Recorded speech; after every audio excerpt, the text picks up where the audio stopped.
Hi guys, welcome back to my channel, and today is a very special video because you're gonna find out where I match in the residency. So stay tuned.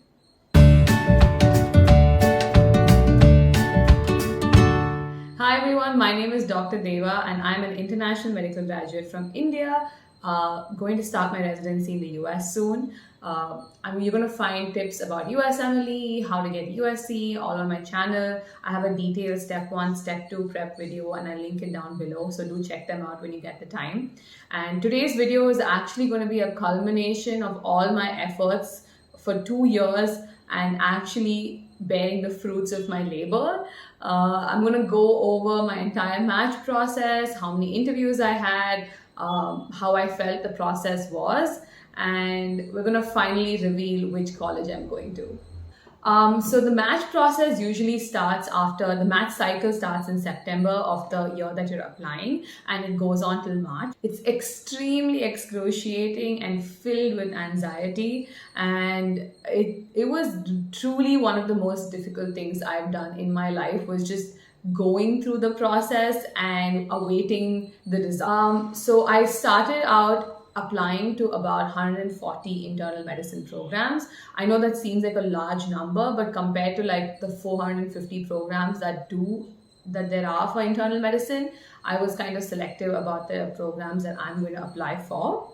If you want to know, I'm just going to give a run. I'm going to just give an overview of my profile as an applicant. I was 1 year after my graduation, I applied. I have a step 1 score of 256, again video down below. Step 2 score of 263. I had 5 months of US clinical experience, out of which 4 were hands-on, 1 was an observership. Then I also did have 4 to 5 research publications by the time I applied for match. I had some more extracurricular activities that I've been doing my whole life, and nothing to do with the match, but I had to put them in because that's my hobbies. I've danced for about 10 years, almost, I think more than 15 years in my life, so that was a big part of my application as well. So this is like this is just an overview of me as an applicant, so you can kind of gauge as to how difficult the match cycle was. So I started getting interviews from October, second week, first week actually. And even though people do say that IMGs get most of the interviews in November, I think I got most of my interviews in October. I ended up getting 13 interviews totally, which I'm really, really grateful for. I interviewed throughout the season actually. My first interview was 28th October. My last interview was Feb 2nd. So almost until the end, I was still interviewing, but I didn't really get any interviews after December. I have heard that some IMGs get interviews in the later half, like Jan and Feb, but that just didn't happen for me.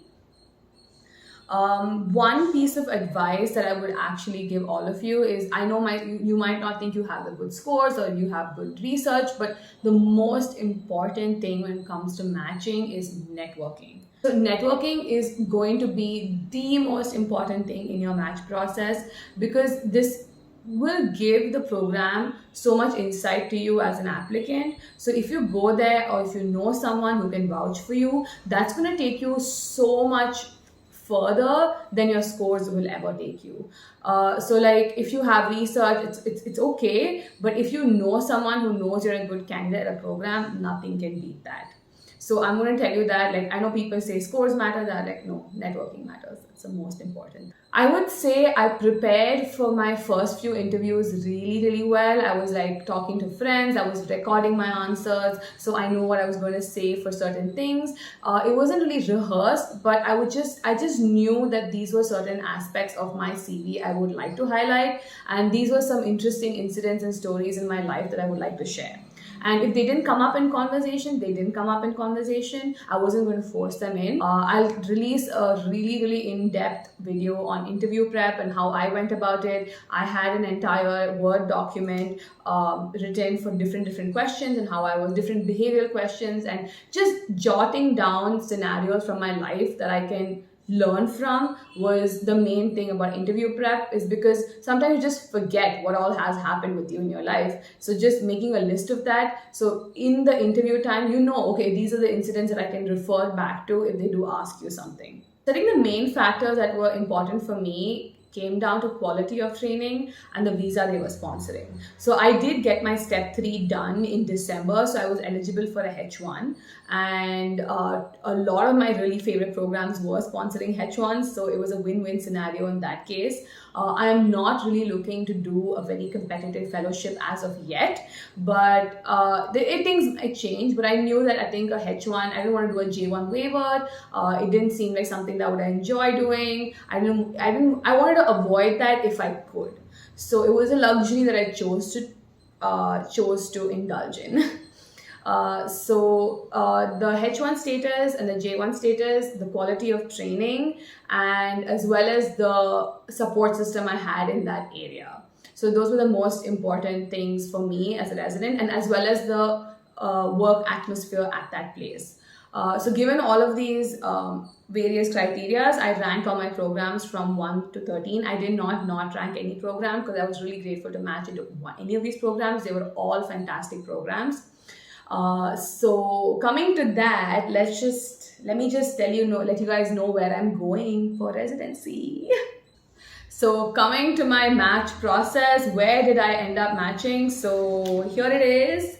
I matched into SUNY Upstate University. I am so happy that I got in there. It's a beautiful university, great program, amazing teachers, amazing staff. They have one of the best schedules I've ever heard of in a residency, which is a 3+1.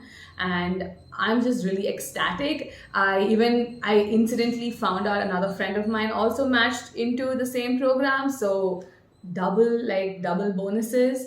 I can't wait to start residency, and the team has been so welcoming. They've already sent out a bunch of invitations, and they have a very extensive section on their website for incoming residents, and all our FAQs have been answered there. They even help us find roommates, and they will come pick you up from the airport. So that's one of the I've never even heard of that. So I am super happy. It's a university program, and they are sponsoring H1s this year, which is fantastic.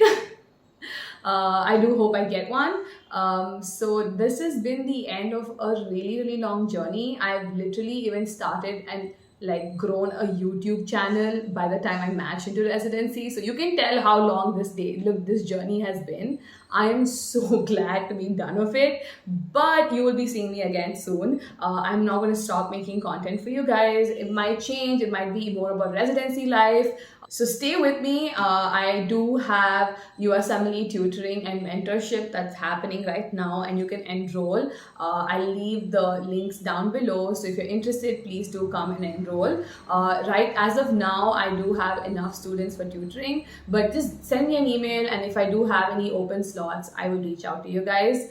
I will be starting a rapid revision series very soon. So you can pick up, suppose you are weak in psychiatry and you just want to brush up psychiatry concepts, you can watch these videos or attend my webinars and be really up to date with high-yield psychiatry concepts. So that's going to be happening very soon. So some exciting things in the pipeline. And stay sane, keep studying, and I will see you soon. Bye.